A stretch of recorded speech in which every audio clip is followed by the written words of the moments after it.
Revedo, fejo. Acce mi yara ga. Revedo, do. Mai.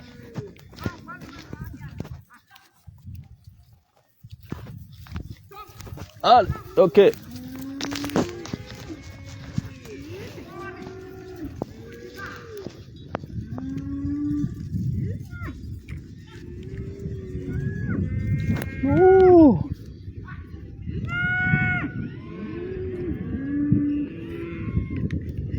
La re. Mo. Mai.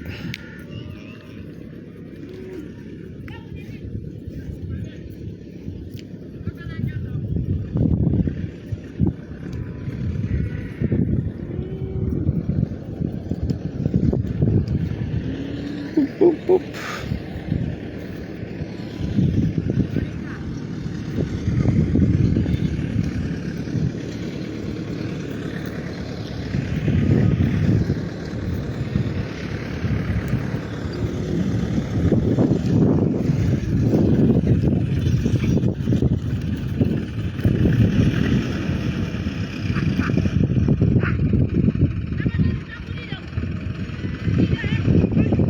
Turun. Kau loga dia ada jaga aku letung.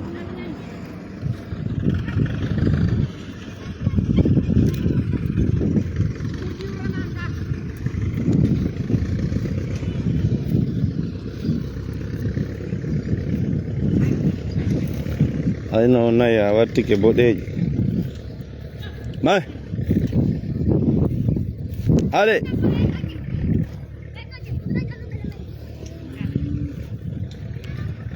Afala kung henda de.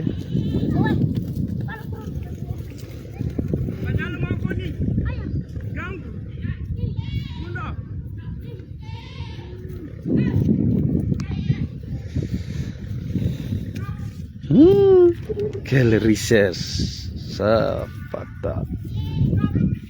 Ja. Don mari naide, bedron mari kals. Jauh di de.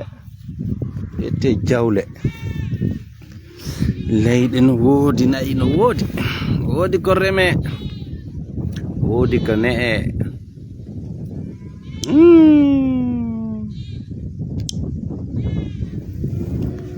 golce kadi gay bawanto daare tu wonayi tu won ton beaucoup soga fop kadi. Salut monsieur Diallo, je vais des sacs d'arachide et des sacs de riz. Ah, vous pouvez pas avoir ça avec moi, hein? Maro feondo.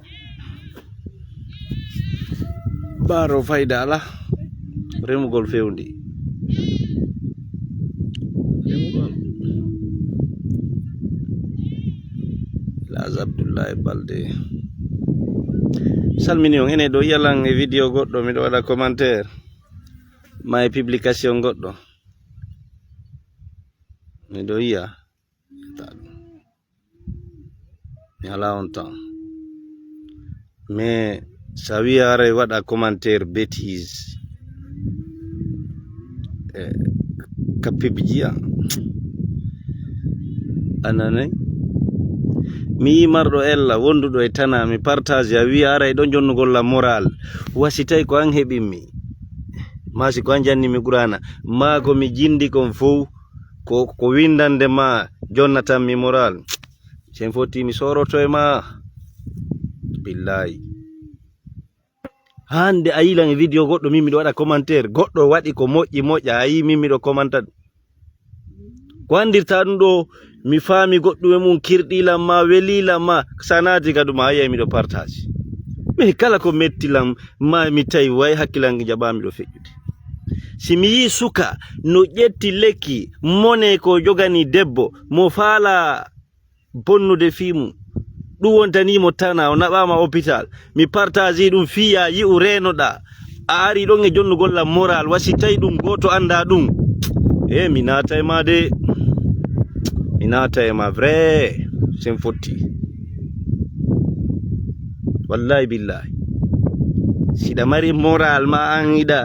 fami aduna on nyaago jokku yaaduma tira e publication janni yalta e kontango anani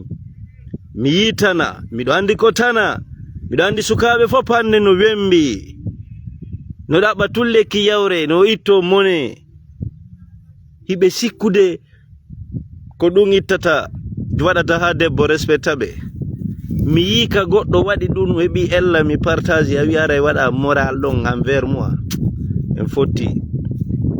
puñete mi waɗa ñamaku jokku hajuma jokku cifuma haɗay ko ɗum o yisuka ivoirien ɗon andi hiɓe tawa e yiɗugol o mugu pan ma o muguli ƴettoɓe produit ji ko ƴetti wo chimique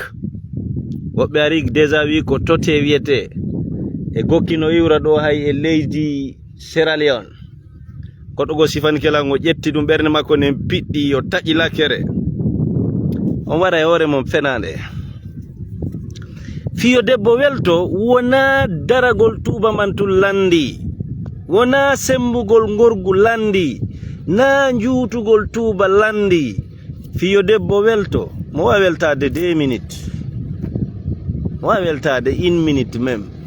mo wawi weltade 3 minutes 5 minutes no wawi wonde ɗon suffisant debbo ko landi ko pinal e ñeñƴal e ko wiyete kon émotion nde piiji ɗin no feƴƴa kon non no satti ɓe memmini haalaji ɓe sincani en piiji gorko si yiide sonnajo law haaju makko gasi éjaculation précoce il faut te soigner médicament jiyande façon on fof no yalti si debbo heɓi welo welo dans 2 minutes ɗum ɗon ka woletake sukaɓe wallahi wona en babbi wona en kulle mo beyo ardin hakkil na tuba tun debbo landi debbo no landi ɗe juuɗe landi kares landi piiji buy fiju ndaaru mowlede waɗanede massage ɓoosede jalanede wowlanegol welɗi juuɗe ɗen hunduko kon kono ɗengal ngal kono nono ɗon jooɗi tun ɗon ɗaɓɓa lekkele goɗɗe ko chimique koko warata hare o vidéo ɗo yo wonan on hakkil jani o wi noon min partage ma ko min partage kon min ne'aki vraiment min duwaka wadde e ara e fotte min yeetoma ko siŋanima kon se anda sa ma si mene meɗen humpa ko honɗum gorko siŋi on jarama sukaɓe ɗon e jaam mene min humpaka gorko siŋi min majjamen ko honɗum gorko be siŋi yajete amen ala e ɗum fi min yi ɗum no lili sabu talalake tana min sagiti fiyo goɗɗo ɓeydo hakkila wi ara ɗon commenta jonna men moral en fotti dey min waɗante ha weltoɗa haray ko ɗum ɗuyte ɗi programme ji ko nanoton lekkele ila non neɓi oti konno pay ko nanay ɗum 7 fort lekkele wari no yeye ko 7 fort de wiyete na hande nègre noir no monani tun de rewɓe no sikka rewɓen ko woni si heɓa e respect maɓɓe ko be kelɗa gon sengo ngo ɓe faami ɗon ɓe sikka kadi ko tuubingi tun kelɗinta on tigi cefi Allah yandi ɓay non en ala wowloɓe en ala findinoɓe en ala ne'oɓe goto ne'aka pullo gorko pullo debbo pullo winde mo nene mum ma be mum ne'i ko honno wondirte e dewgal ko honno ɗimpiji do a feƴirde winde me yiya ngala on wala on ala mi anda on yo ouais moi c'est mon papa vraiment qui m'a éduqué qui m'a appris comment faire ou c'est ma maman qui m'a appris debbo kadi wiya ɗum wala on to woni ka fulɓe ala wando ko ivari en ƴetti ɗum onon kadi miɗo andi buye men hande no wembi no ɗaɓɓa tun ko itto lekki wo yawre anday siɗa yawni liɓowo dépense yawnaki siɗa liɓande debbo dépense ñande wo e ñande himo ñamude e ley albarka ma a wi an a ɗaɓɓay ɗo lekki yawre ɗa yawni a yawnaki dey aray vraiment a yawnaki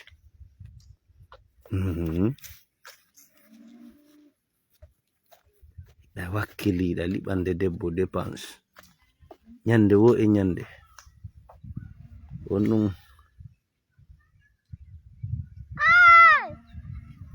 leɗɗele remugol leggi woni mo kalde toni on no on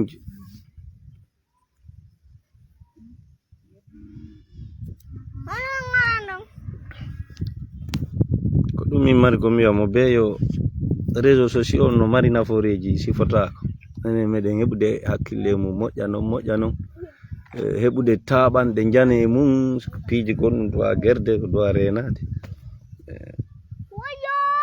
ɓe weltani jamaji ɗi ɓe yiide façon yimɓe ɓen fof mi hawri joni vidéo ɗo goɗɗo no waɗi ko welata ɗum e miijo mum de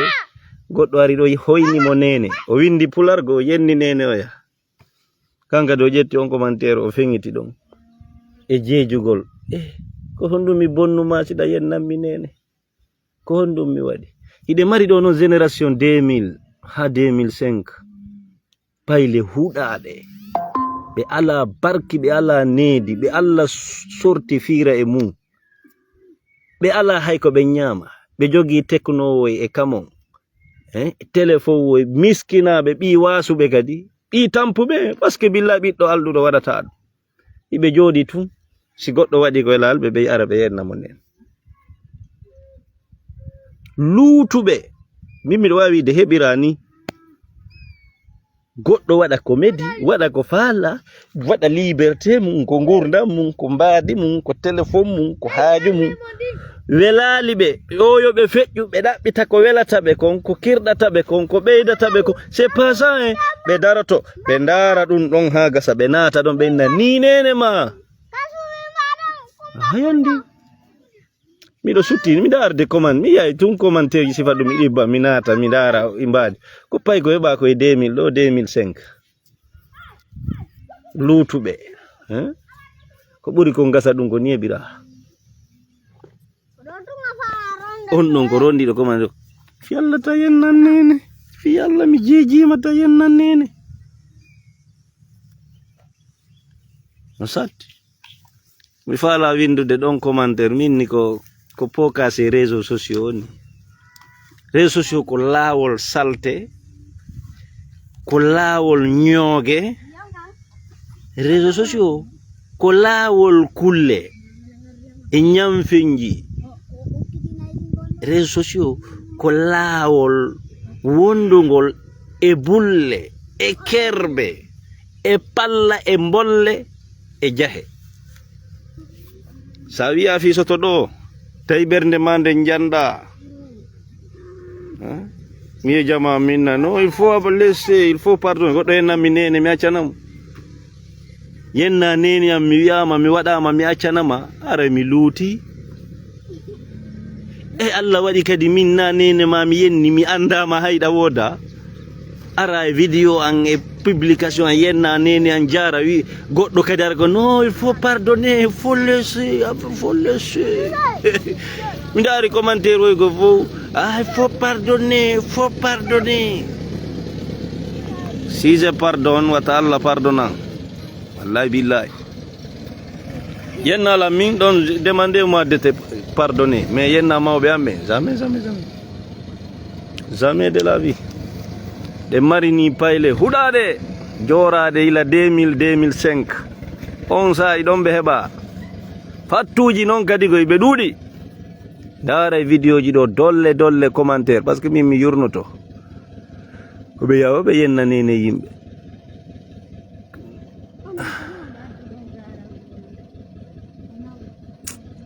ene leɗɗe on no ɗuuɗi on no en watto e kikiri amen ɗo hande ñaami ɗo 500,000 et quelque roule manjin ledde on ko kalabi duwa remede ko wadi portobe be wonda e tracteur kambe duubi ngallo en ko gollunga Italie aronge ngal ari do si tawno kadi ga ko remete kon c'est bien aménagé no laabi no henti ngallo no wawi wonde do kadi duubi jowi ha duubi jeddi ma ha duubi sappo wallahi menen faroji din ko yettude Allah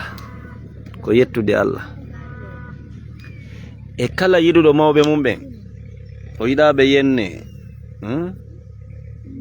ko hay ko moƴƴi taw waɗa ka réseaux sociaux ɗo hay ko moƴƴi a waɗa e compte soka compte ma on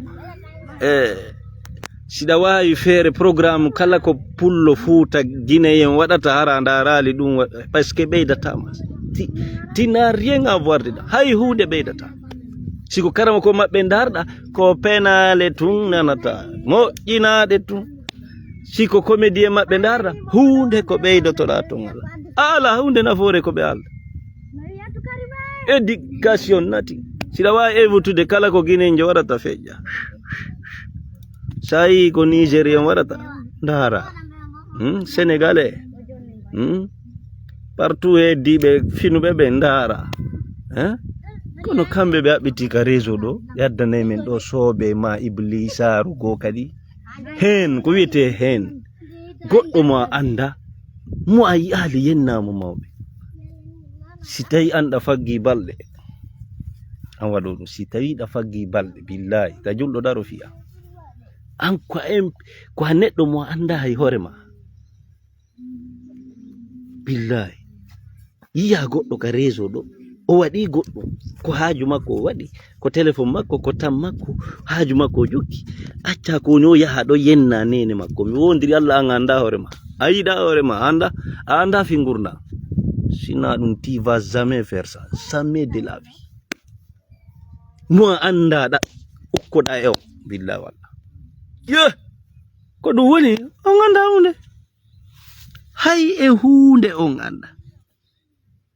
min wattane yila ndaare content fu ɗon andi ndaare siɗo yalan commentaire vidéo goɗɗo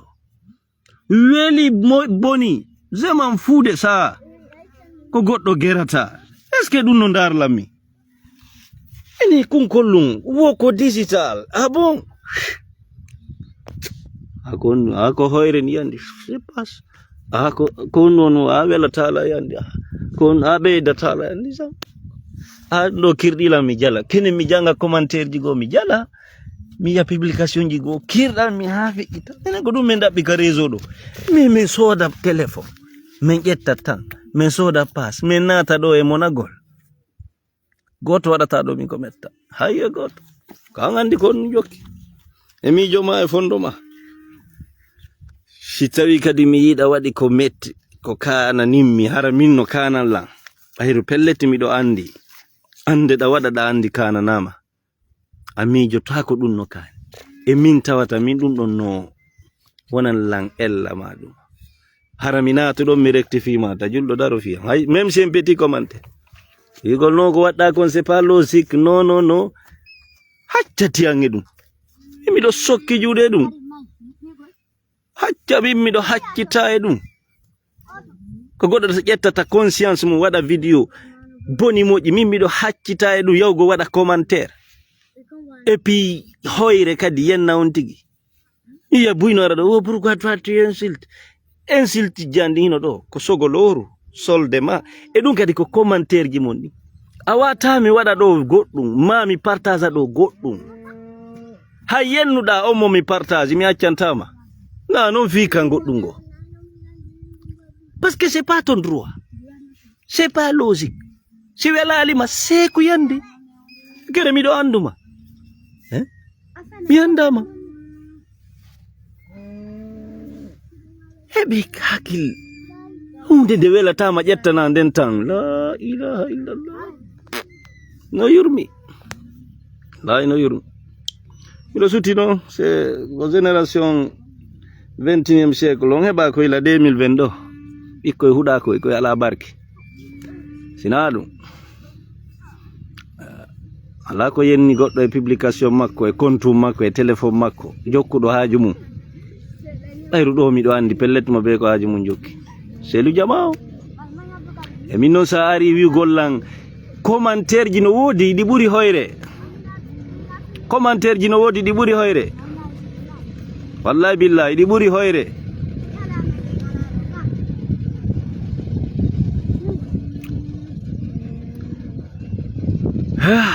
le dum do timma do